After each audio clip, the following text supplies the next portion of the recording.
Olá, boa noite. Presidente da Câmara dá 10 dias para o governo apresentar alternativa ao aumento do IOF e diz que o país não aguenta mais gambiarras tributárias. Corte de apelação aceita recurso de Donald Trump e restabelece tarifaço um dia após a anulação de taxas por tribunal. E você vai ver também. Desemprego no trimestre terminado em abril é o menor da história para o período. Número de trabalhadores com carteira assinada bate recorde. Cantor Pose do Rodo é preso por suspeita de ligação com o tráfico e apologia ao crime. Vídeos mostram shows de MC em áreas dominadas pelo Comando Vermelho. Funkeiro alega perseguição.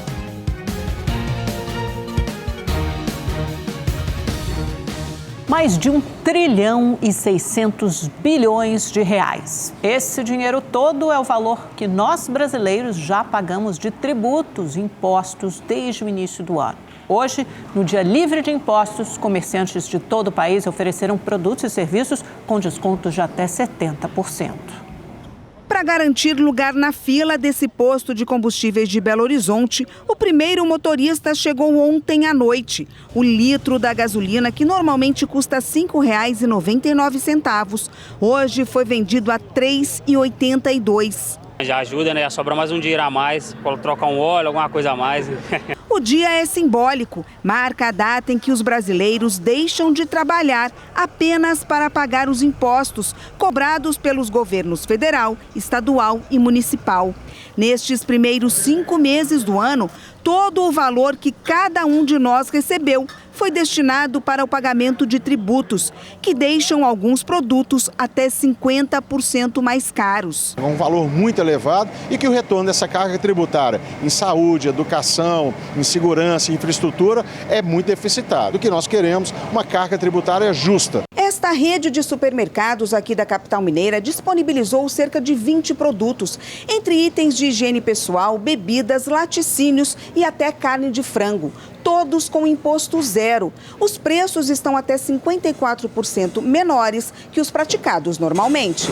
A Vanilda é confeiteira e, ao saber dos preços mais baixos, correu para aproveitar as ofertas. Comprei chantilly, né, que está na promoção, sabão em pó, iogurte, que está com preço muito bom, que a gente não paga os impostos, aí paga o que vale realmente o produto, né? O Dia Livre de Impostos teve ações em mais de 100 mil estabelecimentos de quase todos os estados. Nesta rede de farmácias, alguns medicamentos são vendidos pela metade do preço. Nós estamos com medicamentos genéricos na promoção de leve uma caixa e ganhe outra, produtos de dermocosméticos com mais de 50% de desconto. Aproveitei para comprar umas coisas que eu sempre quis comprar e aí não comprava, que foi tipo olhinho de cabelo, creme, hidratante, justo para aproveitar a promoção. Peguei ração, peguei shampoo, peguei biscoitinhos caninos, estou fazendo a festa. Mesmo com a alta dos preços, o consumo das famílias brasileiras cresceu em abril. Na hora de fazer as compras, Dona Eunice vai em mais de um mercado para economizar. Olha, a gente vai pesquisando, vai num supermercado, no outro e vai sobrevivendo, vai vivendo, né? Para pegar esses preços menores, né? Mas está difícil, é complicado. Já a Maria, sempre que possível, escolhe as marcas mais baratas. Acho que os preços estão bem caros. A gente tem que estar se virando nos 30 para conseguir fazer a compra do mês. A gente tem que tentar buscar produtos alternativos. Essa percepção de aumento aparece nos indicadores do último levantamento da Associação Brasileira de Supermercados, a Abras. Apesar do consumo das famílias ter crescido 1,25% entre março e abril, puxado principalmente pela queda do desemprego e aumento da renda, o valor da cesta básica com 35 produtos teve uma elevação mensal de quase 1%. Passou de R$ 812,54 para R$ 819,20. Mais uma vez, o preço do café pesou no valor da cesta básica do brasileiro. Em abril, o produto teve um aumento de quase 5%. Mas não foi só ele, não. O tomate subiu 14%, a batata 18% e o feijão teve um acréscimo de quase 2,5% no preço. A tendência para os próximos meses ainda é de aumento de preço nessa cesta, influenciado principalmente pela taxa de juros, que hoje atingiu também um patamar muito alto, e também alguns produtos que, talvez olhando no horizonte um pouco maior, que é o caso do café, que já está se despontando, quando comparado com meses anteriores, um aumento menor. Então, a safra pode eventualmente ajudar um arrefecimento nesses preços aí nos próximos meses. O desemprego ficou estável e atingiu 6,6% no trimestre terminado em abril, o que é a menor taxa para o período da história. Já os empregos com carteira assinada bateram recorde. A empresa de auditoria e consultoria, onde Bruno Lico é gestor, vive um momento de expansão. No último trimestre, a demanda aumentou e eles tiveram que contratar. Muito. A gente quebrou o recorde, na verdade, tanto que a gente teve que trazer uma pessoa nova no meio de tanto processo. A gente estava em 2 empresas totalizando 8 vagas, entrou uma terceira empresa com mais 2 vagas. A gente vê um mercado totalmente aquecido, com muitas contratações. No último trimestre encerrado em abril, o número de empregados no setor privado com carteira assinada foi recorde. 39 milhões e 600 mil trabalhadores, uma alta de 3,8% quando comparado com o mesmo período de 2024, segundo o IBGE. E a Beatriz faz parte desses novos contratados. O que me foi proposto foi o que me chamou mais atenção, porque aqui não é como as outras empresas na qual eu trabalhei anteriormente. Aqui eles falam, tem bastante chance de crescimento, tem chance de você evoluir na sua carreira e realmente eu vejo que não é só no papo que realmente isso acontece. Para este economista da Fundação Getúlio Vargas, os índices de emprego formal devem permanecer estáveis ao longo do ano. A gente teve uma economia girando num ritmo forte no passado, com crescimento de PIB até mais de 3%. Agora, no início do ano, a gente continua observando alguns dados bastante resilientes da economia, mostrando que o setor de indústria, de serviços e do varejo não desaceleraram tanto quanto se imaginava. Então, essa manutenção do ritmo de economia girando num ritmo mais forte, isso favorece o mercado de trabalho, especialmente o mercado de trabalho formal, porque aí os empresários enxergam a necessidade e a possibilidade de fazer uma contratação. No programa É Notícia desta noite, a jornalista Beatriz Bula conversa com Guilherme Boulos, deputado federal do PSOL de São Paulo. Na entrevista, Boulos falou sobre a possibilidade de fazer parte do governo Lula. A decisão de compor a sua equipe, de compor o ministério, ela é de quem teve 60 milhões de votos para isso, que é o presidente Lula.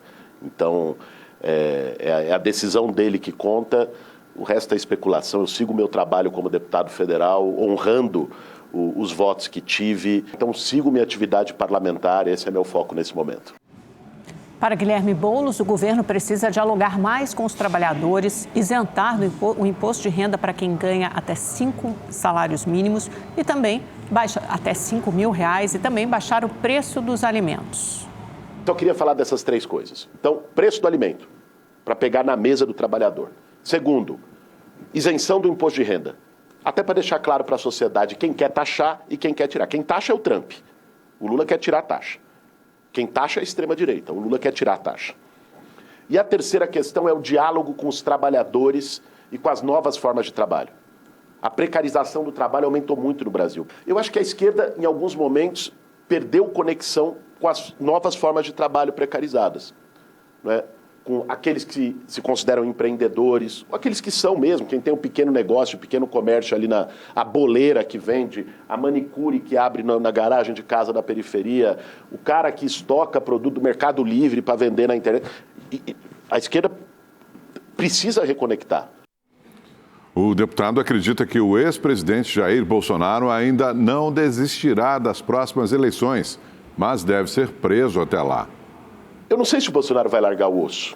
Eu acho que ele vai estar na cadeia, mas talvez mesmo da cadeia queira dirigir esse processo político. Eu acho que hoje a esquerda tem muito claro quem é o candidato. O candidato é o presidente Lula, a reeleição. A direita está dividida do lado deles. O programa É Notícia vai ao ar hoje às 11h45 da noite. Não perca. O frio chegou finalmente no centro-sul do país. Em São Paulo, a temperatura já caiu bastante, mas a previsão é de que caia ainda mais. A capital paulista amanheceu com um dos dias mais frios do ano. E o comércio aproveitou para baixar o estoque de inverno. Tem moletom, tem corta-ventos, tem Ó, calças, moletom, tem várias coisas. A Larissa abriu a banca mais cedo, à espera dos desavisados. Tem gente que sai sem blusa de frio, né? Aí vem aqui procurar lenço, procurar luva, touca, blusa de frio, jaqueta, meia. O paulistano costuma sair de casa preparado para as mudanças de temperatura, todo agasalhado. Mas ao longo do dia a temperatura vai subindo e ele vai tirando tudo. Casaco, blusa de frio. É o chamado efeito casca de cebola. Bastante agasalho. Bastante agasalho, ó. A gente sai prevenida. E é bom se preparar, porque a madrugada desta sexta-feira deve ser ainda mais gelada. Esse é o primeiro dia que chegou a massa de ar frio. Então, normalmente, quando tem esse primeiro dia, a gente tem frio o dia todo. A massa de ar frio ainda está intensa. Nos próximos dias, aí sim, a gente ainda vai ter madrugadas mais frias, mas as máximas começam a entrar em elevação. Pois é, uma intensa massa de ar polar provocou a primeira ocorrência do ano de neve no Brasil, cobrindo cidades das serras de Santa Catarina e do Rio Grande do Sul. No estado gaúcho, a chuva também causou estragos em várias cidades.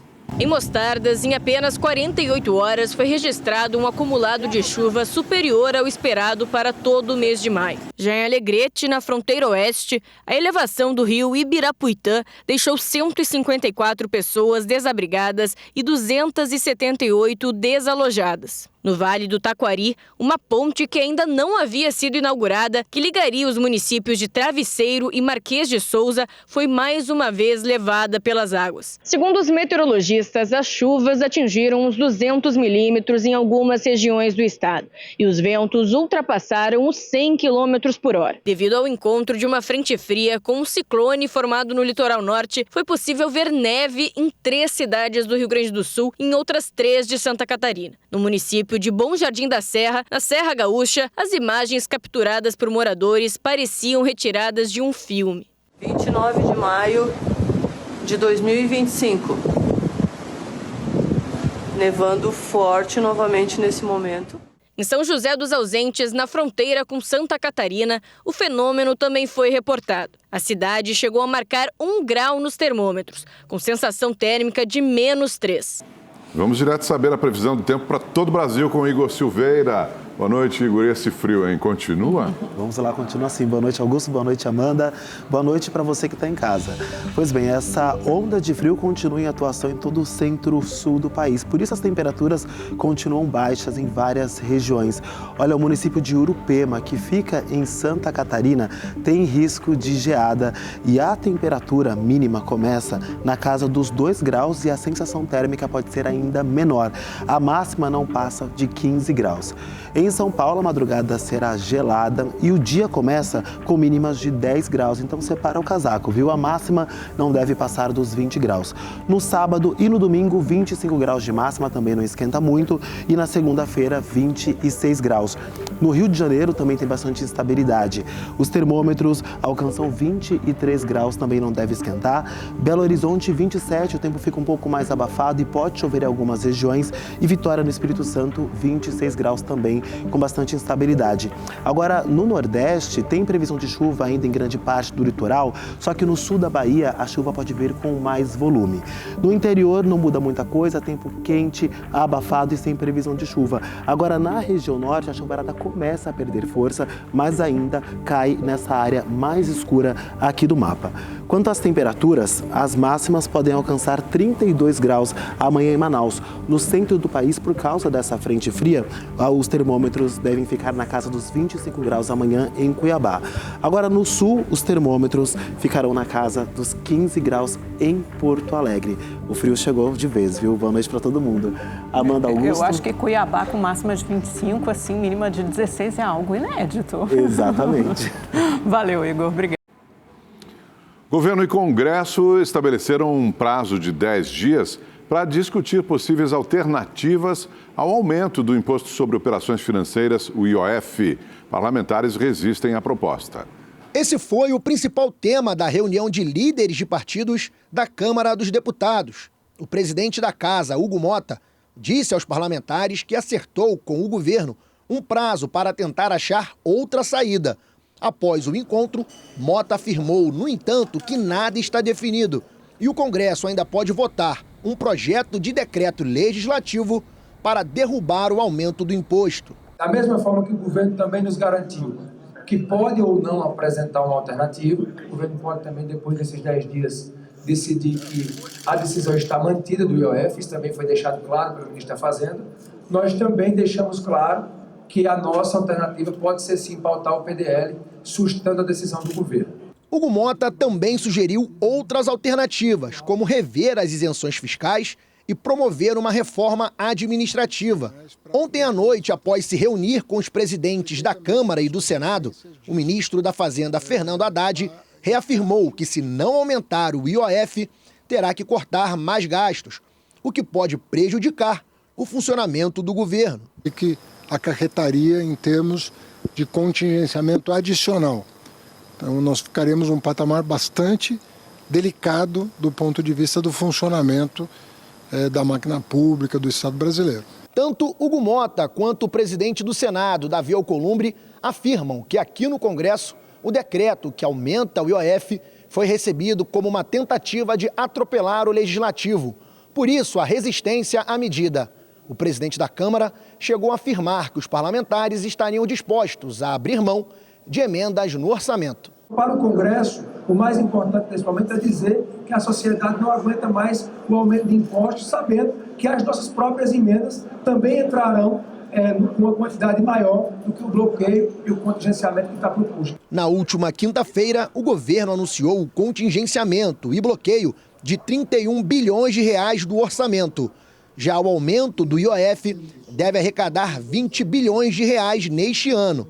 O líder do PT na Câmara alerta que um corte maior de despesas afetaria diretamente os mais pobres. Votar esse PDL é dizer que tem que ser 50 bi. Vai ser um raspa em tudo que é programa social. Vai ter que ter impacto em projetos importantes por parte do governo. Fernando Haddad acompanhou Lula em visita ao Paraná para a criação de um assentamento de agricultores familiares. Durante o evento, o presidente defendeu o ministro da Fazenda. No discurso para as famílias assentadas, Haddad se emocionou ao lembrar do pai, que era agricultor. E, sem citar as críticas pelo aumento do IOF, falou que compensa fazer parte da equipe de governo. Servir ao governo do presidente Lula é sempre uma coisa interessante. Por mais que você sofra, com tanto que você é criticado, que você é isso, que você é aquilo, tem o dia de hoje para pagar todo o sofrimento e a gente celebrar a vida de vocês. Momentos antes, o presidente Lula havia interrompido o advogado-geral da União, Jorge Messias, para elogiar tanto ele quanto Haddad. O Messias está falando e depois o Haddad vai falar, porque os dois tiveram muita relevância para que a gente pudesse estar aqui hoje assinando essa portaria, legalizando a luta de vocês. Porque a gente acha que quando a gente tem gente competente para sentar numa mesa e fazer negociação, a gente consegue muitas coisas também nesse país. A terra, que agora pertence oficialmente às famílias, fica nos municípios paranaenses de Ortigueira e Faxinal. A oficialização da comunidade Maila Sabrina, que tem 10.600 hectares, levou mais de 20 anos. A ação faz parte da política do Terra da Gente, que busca acelerar a reforma agrária e estruturar os assentamentos em todo o país. Cerca de 450 famílias foram beneficiadas.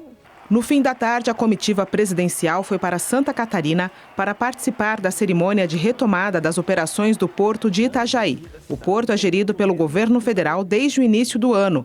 Foram anunciados 844 milhões de reais em investimentos para modernizar e ampliar a capacidade operacional. As contas do governo federal registraram superávit de mais de 17 bilhões de reais em abril. Este é o melhor desempenho para o mês desde 2022. O superávit primário ocorre quando as receitas são maiores que as despesas do governo. No acumulado do ano até abril, o governo registrou superávit de 72 bilhões de reais. O ministro da Previdência, Volney Queiroz, disse hoje que as vítimas das fraudes no INSS devem ser ressarcidas antes do fim do ano. Para isso, o governo avalia usar recursos do Tesouro Nacional. A declaração foi durante o programa Bom Dia Ministro, do canal do governo. O prazo para devolver o dinheiro desviado do INSS foi estimado pelo presidente do Instituto, Gilberto Valler. O ministro da Previdência, Volney Queiroz, disse que o presidente Lula pediu uma resolução rápida para o caso. Eu espero, sinceramente, que a gente bem antes consiga isso, porque esse foi um pedido do presidente da República. O presidente pediu para que a gente fosse rápido, que a gente fosse implacável na busca dos culpados, para a responsabilização daqueles culpados, me pediu acolhimento, cuidado com os aposentados, para que nenhum deles fique no prejuízo. A principal aposta do governo é o dinheiro das próprias associações que fraudaram o INSS. Desde o início das operações, mais de R$1 bilhão em bens foram bloqueados das entidades suspeitas. Mas os valores só podem ser utilizados após decisões judiciais. No entanto, segundo Volney Queiroz, os recursos podem servir como garantia. A partir daí, enquanto esse tempo está correndo, o governo já está se preparando para organizar de onde sairão esses recursos, inicialmente, já sabendo que há um montante grande bloqueado das associações, que vão garantir o início desses ressarcimentos. Volney Queiroz também afirmou que vai ser feita uma análise criteriosa das entidades que oferecem serviços aos aposentados, para que fiquem só as instituições sérias. A partir de amanhã, os Correios começam a atender aposentados e pensionistas que tiveram descontos fraudulentos. Eles poderão contestar, consultar e acompanhar análises na conta do INSS presencialmente. Mais de 5.000 agências estão habilitadas para o atendimento. A audiência pública que debate a regulamentação do mototáxi em São Paulo terminou em confusão. O presidente do Sindimoto, Gilberto Almeida dos Santos, avançou contra o vereador Lucas Pavanato, do PL. A confusão começou após o parlamentar chamar o sindicalista de pelego do Ricardo Nunes. A Guarda Civil Metropolitana interveio e separou a briga. Gilberto se mantém alinhado à prefeitura no debate sobre a regulamentação do serviço. O prefeito, contrário ao mototáxi, tem travado uma batalha contra os aplicativos. O vereador e o sindicalista foram para a delegacia após o episódio. Em nota, a presidência da Câmara afirmou que quer ouvir a todos neste debate essencial, inclusive com a previsão de uma nova audiência pública na semana que vem. Disse que concorda com a democracia, não com violência. Os bombeiros de São Paulo localizaram o corpo da jovem Amanda Caroline de Almeida. Ela foi encontrada enrolada em um lençol numa barragem em Santana de Parnaíba, a 15 quilômetros de Osasco, onde foi jogada no rio, já morta de uma ponte, pelo ex-marido Carlos Ribeiro. O corpo de Amanda foi reconhecido pelo irmão da vítima. Começou hoje em São Paulo o julgamento de Paulo Cupertino, acusado de matar o ator Rafael Miguel e os pais dele em 2019. Além de Cupertino, 2 amigos dele também são réus no mesmo processo por ajudá-lo a fugir e se esconder após o crime. Repórter Felipe Brosco está ao vivo na zona oeste da cidade, tem mais informações. É um crime que precisa de resposta, né, Brosco? Que aconteceu em 2019, ou seja, já faz 6 anos ou quase 6 anos, e a justiça ainda está às voltas aí em apresentar uma resolução para esse caso tão violento, né? O caso de um pai que é acusado de matar o namorado da filha e os familiares dele por ciúme.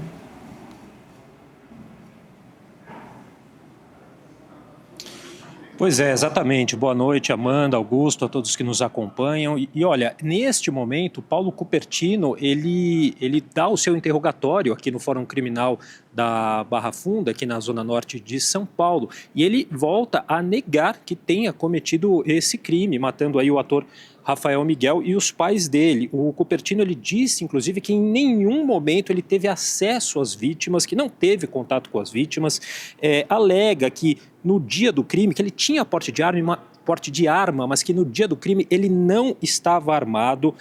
Mas ele disse uma coisa interessante, que ele foi um covarde por não ter evitado esse crime, dando a entender, na versão dele, que ele viu na versão dele, claro, quem teria então matado essas vítimas, né? Ele falou que conhecia o Rafael apenas como garoto do comercial da TV e disse que teria sido um privilégio conhecer o namorado da filha. Disse ainda que a filha, a Isabela Matias, foi alienada. Olha, esse julgamento, né, agora a gente está, nesse momento, tendo o interrogatório do Paulo Cupertino, mas começou hoje, ainda no período da manhã, às 11 horas da manhã. Primeiro foram ouvidas as testemunhas de acusação, entre elas a filha do Cupertino, a Isabela Matias, e também a ex-mulher dele e mãe da Isabela, a Vanessa Tibcherani, e elas disseram, tanto a mãe quanto a filha, que o Cupertino tinha um histórico de violência, agredia tanto a esposa quanto também a filha. A Vanessa disse, inclusive, que sabia que o Cupertino tinha a arma, só que ele escondia essa arma. Relatou que no dia do crime, viu quando o Cupertino puxou a filha para dentro de casa, ouviu uma discussão e, na sequência, o barulho dos disparos. A Isabela também deu um depoimento longo, que durou mais de 1 hora, se emocionou por diversas vezes, confirmou também esse histórico de agressão do pai. E pelo lado das testemunhas de defesa, também prestou depoimento também uma ex-mulher do Cupertino, a Maria Quitéria de Oliveira, que tem 2 filhos com ele e que negou que ele tivesse um histórico de violência. Bom, esse julgamento continua, deve terminar só amanhã. Vamos acompanhar, vamos lembrar como é que foi esse crime brutal. Paulo Cupertino Martins é acusado de matar o ator Rafael Miguel, de 22 anos, e os pais dele. De acordo com as investigações, Cupertino não aceitava o namoro de Rafael com a filha, Isabela Matias, que na época tinha 18 anos. No dia do crime, o ator foi à casa de Cupertino, na zona sul de São Paulo, com os pais, para conversar sobre o namoro. Os 3 foram recebidos a tiros. Paulo Cupertino disparou 13 vezes contra as vítimas. Todos morreram no local. Após o crime, o empresário fugiu. Se escondeu em diversos estados e até mudou de país. Foi através de uma denúncia que, 3 anos depois, a polícia encontrou Cupertino disfarçado num hotel na capital paulista. Desde então, ele está preso no Centro de Detenção Provisória de Guarulhos, na Grande São Paulo. O acusado responde por triplo homicídio duplamente qualificado por motivo fútil e recurso que impossibilitou a defesa das vítimas. Além de Paulo Cupertino, outros 2 amigos dele são réus no processo por ajudá-lo na fuga. E no Rio de Janeiro, a polícia prendeu o funkeiro MC Pose do Rodo. Ele é investigado por tráfico de drogas, associação ao tráfico e apologia ao crime.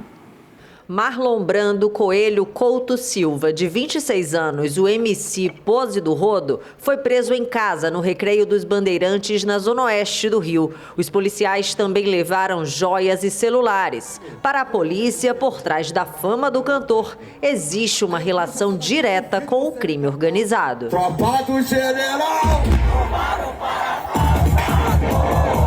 As investigações apontam que as apresentações de MC Pose são financiadas por traficantes do Comando Vermelho, que aparecem neste show ostentando armas de grosso calibre.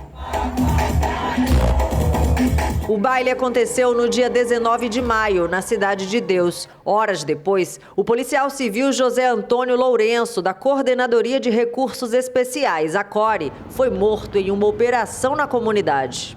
De acordo com as investigações, Pose se apresentava exclusivamente em bailes controlados pelo Comando Vermelho, onde traficantes armados garantiam a segurança dos eventos. As autoridades afirmam que as músicas do MC exaltam o tráfico, promovem o uso de armas e incitam confrontos entre facções rivais. São canções que extrapolam em muito qualquer tipo de manifestação cultural, artística ou de qualquer tipo de liberdade de expressão.